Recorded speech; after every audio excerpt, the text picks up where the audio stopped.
গায়রুল্লাহর নামে জবেহ করা হারাম। আল্লাহ ব্যতীত অন্যের নামে পশু জবেহ ও বলি দেওয়া শিরকে আকবর বা বড় শিরকের অন্যতম। আল্লাহ বলেন, আপনার প্রভুর উদ্দেশ্যে সালাত আদায় করুন এবং জবেহ করুন। সূরা আল কাউসার আয়াত নম্বর 2।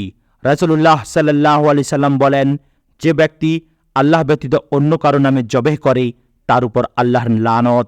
জবেহের সঙ্গে জড়িত হারাম দুই প্রকার, যথা 1. আল্লাহ ছাড়া অন্যের উদ্দেশ্যে জবেহ করা, যেমন দেবতার কৃপা লাভের জন্য। 2. আল্লাহ ব্যতীত অন্যের নাম নিয়ে জবেহ করা। উভয় প্রকার জবেহকৃত পশুর গোশত খাওয়া হারাম। জাহেলিয়া আরবে জিনের উদ্দেশ্যে প্রাণী জবেহের রেওয়াজ ছিল, যা আজও বিভিন্ন আঙ্গিকে কোনো কোনো মুসলিম দেশে চালু আছে। সে সময়ে কেউ বাড়ি ক্রয় করলে কিংবা তৈরি করলে অথবা কূপ খনন করলে তাদের উপর জিনের উপদ্রব হতে পারে ভেবে পূর্বাহ্নেই তারা সেখানে বা দরজার চৌকাঠের উপরে প্রাণী জবেহ করত। এরূপ জবেহ সম্পূর্ণরূপে হারাম। হালালকে হারাম ও হারামকে হালাল মনে করা। কোনো কিছু হালাল কিংবা হারাম করার একচ্ছত্র মালিক আল্লাহ রাব্বুল আলামিন। কোনো মানুষ আল্লাহর দেওয়া হালালকে হারাম ও হারামকে হালাল করার অধিকার রাখে না। তবুও অনধিকার চর্চা বসে মানুষ কর্তৃক আল্লাহকৃত হালালকে হারাম ও হারামকে হালালকরণের বহু দৃষ্টান্ত দেখা যায়। নিঃসন্দেহে এটি একটি হারাম কাজ। আর আল্লাহ ছাড়া অন্য কারো হালাল হারাম করার অধিকার আছে বলে বিশ্বাস করাও শিরক।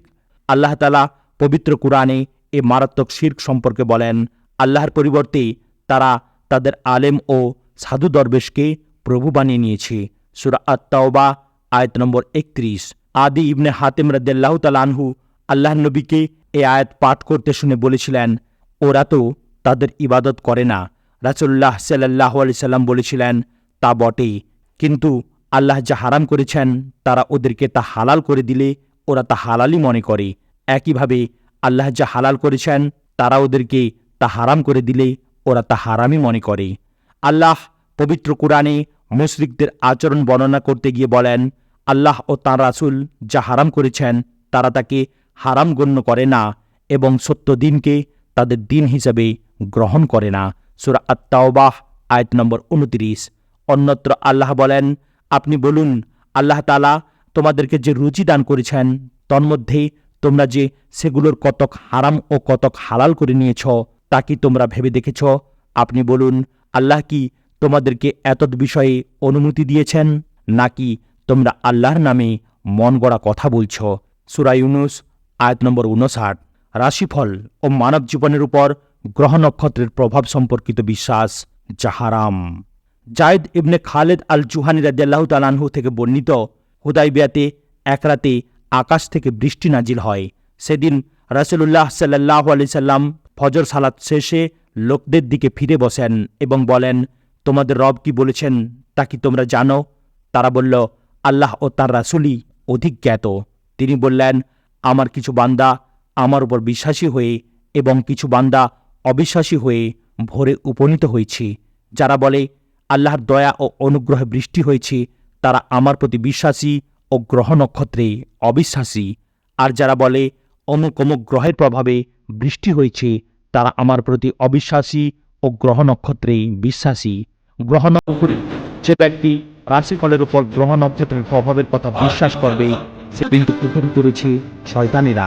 তারা মানুষকে শিক্ষা দেয় জাদু এবং বাবেলের হারুত মারুত নামের দুজন মালাকের উপর যা অবতীর্ণ করা হয়েছিল তা ওই ফিরিস্তার দয় কাউকে এ কথা না বলে ইসলাম থেকে বহির্ভূত। রাসূলুল্লাহ সাল্লাল্লাহু আলাইহি সাল্লাম বলেন, যে ব্যক্তি গণক কিংবা ভবিষ্যৎ বক্তার নিকটে যায় এবং সে যা বলে তা বিশ্বাস করে সে নিশ্চিতভাবেই মুহাম্মাদের উপর যা নাজিল হয়েছে তা অস্বীকার করে। যে ব্যক্তি তারা গায়েব জানে না বলে বিশ্বাস করে কিন্তু অভিজ্ঞতা কিংবা অনুরূপ কিছু অর্জনের জন্য তাদের নিকটে যায় সে কাফির হবে না বটে, তবে তার 40 দিনের সালাত কবুল হবে না। রাসূলুল্লাহ সাল্লাল্লাহু আলাইহি সাল্লাম বলেছেন, যে ব্যক্তি কোনো ভবিষ্যৎ বক্তার নিকটে যায় এবং তাকে কিছু জিজ্ঞেস করে তার 40 দিনের সালাত কবুল হবে না, তবে তাকে সালাত অবশ্যই আদায় করতে হবে এবং বিশেষভাবে তওবা করতে হবে।